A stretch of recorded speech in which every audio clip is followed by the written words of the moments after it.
Olá, sejam bem-vindos. Uma troca nuclear entre a Coreia do Norte e os Estados Unidos atingiu a massa crítica em 2 de janeiro de 2018, depois que o presidente Donald Trump tweetou que seu botão nuclear era muito maior e mais poderoso que o de Kim Jong-un. Isso veio depois de Trump e Kim, em 7 de agosto de 2017, que acabaram em Trump ameaçando fogo e fúria como o mundo nunca viu antes. Depois dessa observação, o número de buscas do Google por como sobreviver a um ataque nuclear aumentou. Isso não quer dizer que uma troca nuclear é provável, mas em geral, se os mísseis balísticos intercontinentais começarem a cair, e você viver com um raio de 0,8 km do ataque direto, você pode dizer adeus. Mas, se você quiser viver, sua melhor chance é se afastar da área de explosão o mais rápido possível e se enterrar tão profundamente que a precipitação radioativa resultante não vai te matar, ou pelo menos, deixá-lo doente. Os efeitos diretos sobreviverão além de algumas milhas, exceto pela pluma de precipitação, que pode se estender, dependendo do vento, da chuva e do rendimento da detonação, diz Michael May, especialista em armas nucleares da Universidade de Stanford.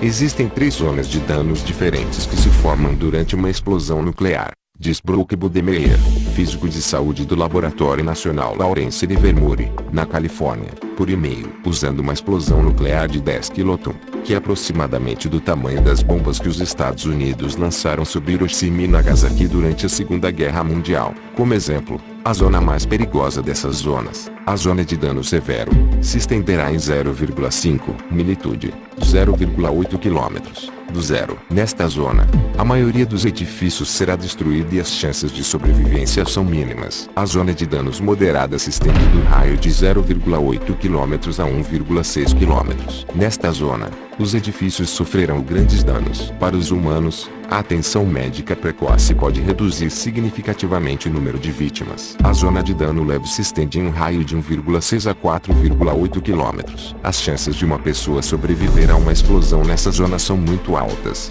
especialmente se estiverem em um abrigo.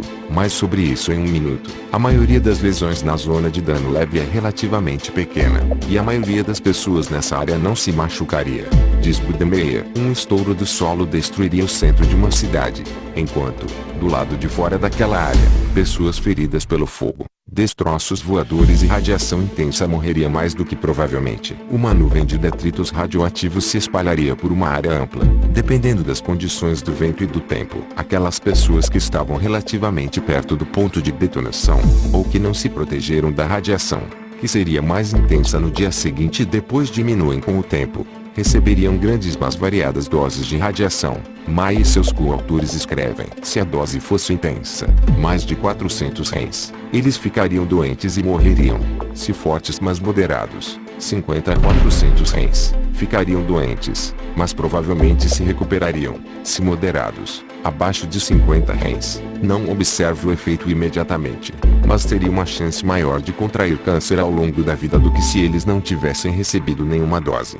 A Agência Federal de Gerenciamento de Emergências dos Estados Unidos recomenda, se possível, encontrar um abrigo subterrâneo como uma casa ou um prédio de escritórios. Em suma, quanto mais concretos, tijolos, livros e terra você puder colocar entre você e a precipitação radioativa, melhor será sua taxa de sobrevivência. Além disso, a FEMA diz que se houver uma detonação, não olhe para o flash de luz. Você vai ficar cego. Procure uma cobertura por trás de qualquer coisa que possa protegê-lo. Encontre o edifício mais próximo, de preferência feito de tijolo ou concreto, o mais rápido que puder. Chegue tão longe quanto possível, ou no mínimo, no centro de um prédio. Mantenha o máximo de sua pele coberta quanto possível. Partículas radioativas são minúsculas. Quanto menos ficar na sua pele, melhor. E suas roupas ficarem contaminadas, remova-as e tome um banho com sabão e água o mais rápido possível. Os chuveiros irão lavar as partículas radioativas. Não use condicionador de cabelo,